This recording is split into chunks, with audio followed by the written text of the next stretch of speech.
Hello बच्चों, let's see this question and here your question say it necessary to increase the areas under the forest.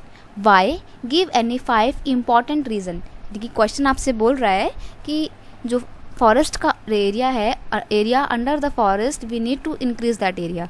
जो area forest के अंदर में आता है हमें ज़रूरत है कि फॉरेस्ट एरिया को ज़्यादा से ज़्यादा बढ़ाया जाए.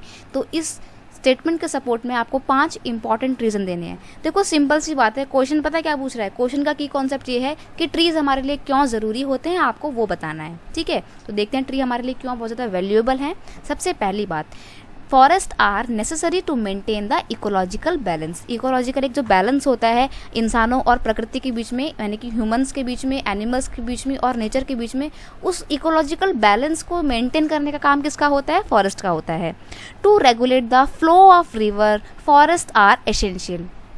सबसे पहली बात, जो फॉरेस्ट होते हैं वो बारिश लाने में बहुत हेल्पफुल होते हैं और जो रिवर का एक फ़्लो होता है उसको रेगुलेट करते हैं. इसीलिए फॉरेस्ट बहुत ज़रूरी होते हैं ताकि बाढ़ वगैरह आने से रोका जा सके. क्योंकि अगर रिवर का फ़्लो रेगुलर नहीं हुआ, अलग मतलब फैल गया बहुत ज़्यादा, रिवर जो है उसका फ़्लो बेकार हो गया, डिस्टर्ब हो गया बेसिकली, तो क्या होगा? बाढ़ आ सकती है या फिर सूखा भी पड़ सकता है. ठीक है, पॉइंट नंबर 3 है, यहाँ 3 इंपॉर्टेंस है. फॉरेस्ट हेल्प इन प्रिसिपिटेशन और रेनफॉल, बारिश लाने में बहुत सहायक होते हैं.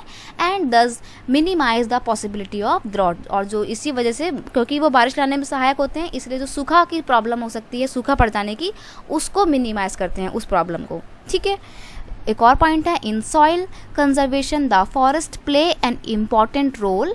Trees also resolve the problem of soil erosion. देखो क्या होता है, सॉइल कंजर्वेशन में ना फॉरेस्ट बहुत इंपॉर्टेंट रोल प्ले करता है.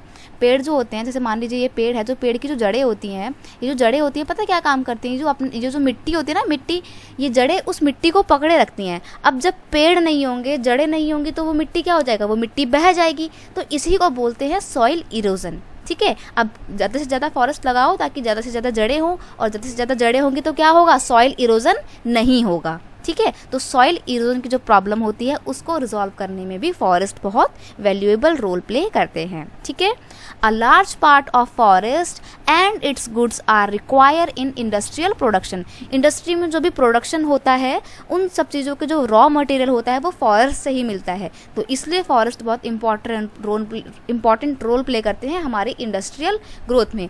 फॉर एग्जाम्पल मैं आपको बता दूँ, जितनी भी रबड़ इंडस्ट्री चल रही हैं वो किससे चल रही हैं? लेटेक्स से चल रही हैं. लेटेक्स कहाँ से मिलता है? पेड़ से मिलता है. ये लेटेक्स जो है ना, एक दूध जैसा, मिल्क जैसा लिक्विड प्रोडक्ट होता है जिसको कलेक्ट करके रबड़ बनाया जाता है. और रबड़ जो होती है वो रबड़ के टायर बनते हैं ना, गाड़ी वगैरह में लगते हैं, तो इसलिए बहुत ज़रूरी होता है रबड़ भी. तो इंडस्ट्रियल प्रोडक्शन के जो रॉ मटेरियल होता है वो भी हमें फॉरेस्ट से मिलता है. इसलिए बहुत ज़रूरी है कि फॉरेस्ट को कंजर्व करके रखा जाए, और यही रीज़न है कि अंडर फॉरेस्ट एरिया हमारे को बढ़ाने की बहुत ज़्यादा ज़रूरत है. ठीक है, आई होप आप इस क्वेश्चन के आंसर को बहुत अच्छे से समझ गए होंगे. Best of luck.